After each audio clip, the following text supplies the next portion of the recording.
హుస్నాబాద్ పట్టణంలోని శ్రీ రేణుకా ఎల్లమ్మ దేవాలయ సమీపంలో ఉన్నటువంటి పోచమ్మ తల్లి దేవాలయ నిర్మాణానికి భూమి పూజ చేశారు మంత్రి పొన్నం ప్రభాకర్. తన సొంత ఖర్చుల నుండి 10 లక్షల రూపాయల వ్యయంతో పోచమ్మ దేవాలయ నిర్మాణం చేపడుతున్నట్లు జిల్లా గ్రంథాలయ చైర్మన్ కేడం లింగమూర్తి తెలిపారు. భవిష్యత్తు తరాలను దృష్టిలో ఉంచుకుని దేవాలయ నిర్మాణాన్ని చేపడుతున్నారని పేర్కొన్నారు. అందులో భాగంగానే ప్రఖ్యాత శక్తిపీఠమైన రేణుకా ఎల్లమ్మ దేవాలయాన్ని అభివృద్ధి చేస్తున్నారన్నారు. రేణుకా ఎల్లమ్మ పోచమ్మ తల్లి దేవాలయాలు అతి పురాతనమైనవని వెల్లడించారు. ఈ నెల మార్చి 12వ తేదీన శ్రీ రేణుకా ఎల్లమ్మ జాతర ప్రారంభమవుతుందని, కోరిన కోరికలు తీర్చే కొంగు బంగారంగా అమ్మవారు ప్రసిద్ధి చెందిందన్నారు. ఈ జాతరకు తెలంగాణ రాష్ట్రం నుండే కాకుండా మహారాష్ట్ర, కర్ణాటక, ఇతర రాష్ట్రాల నుండి కూడా భక్తులు అధిక సంఖ్యలో వచ్చి అమ్మవారిని దర్శించుకుని మొక్కులు చెల్లించుకుంటారని పేర్కొన్నారు. ఈ కార్యక్రమంలో సిద్దిపేట జిల్లా గ్రంథాలయ సంస్థ chairman Kedam Lingamurthy, single window chairman Bolishetti Shivaiah, market committee chairman Kandi Tirupati Reddy, vice chairman Banka Chandu, municipal commissioner Mallikarjun Goud, ఆలయ ఈవో సి కిషన్ రావు, మాజీ కౌన్సిలర్లు చిత్తారి పద్మ, వల్లపు రాజు, బూకే సరోజన, కాంగ్రెస్ నాయకులు చిత్తారి రవీందర్, ఎండి హసన్, పెరుమాండ్ల నర్సగౌడ్, లావుడ్య బీఖ్యా, ముప్పిడి రాజిరెడ్డి, బురుగు కృష్ణస్వామి, నాయని రజిత, పచ్చిమట్ల శ్రీకాంత్, అనగోని రమేష్, అర్చకులు టి పరమేశ్వర్ పాల్గొన్నారు.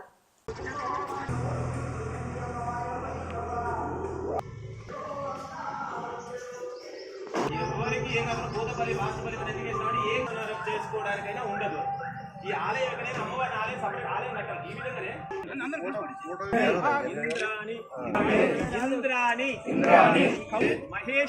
మహేశ్వరి చాముండి పాతవి కొట్టండి మీద పెట్టేసేయండి. పరిషత్ దుర్గాని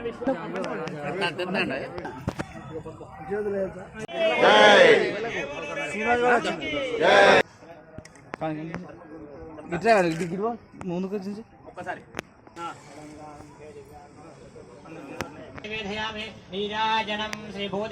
అటువంటి వాళ్ళు అంటే అమ్మవారికి ఈ కార్యక్రమంలో ముందుండి ఆ కార్యక్రమం చేయించే బాధ్యత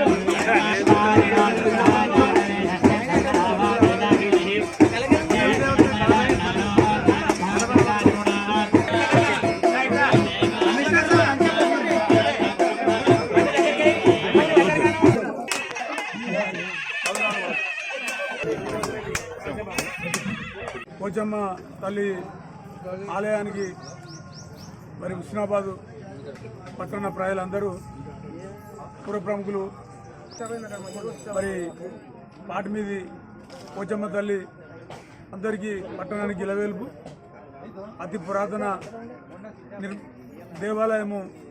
మరి మంత్రి గారు పొన్నం ప్రభాకర్ అన్న, రాష్ట్ర రవాణా శాఖ, బీసీ వెల్ఫేర్ శాఖ మంత్రులు వారి సొంత ఖర్చులతోటి ఆలయాన్ని పునర్నిర్మాణం చేయడం జరుగుతుంది.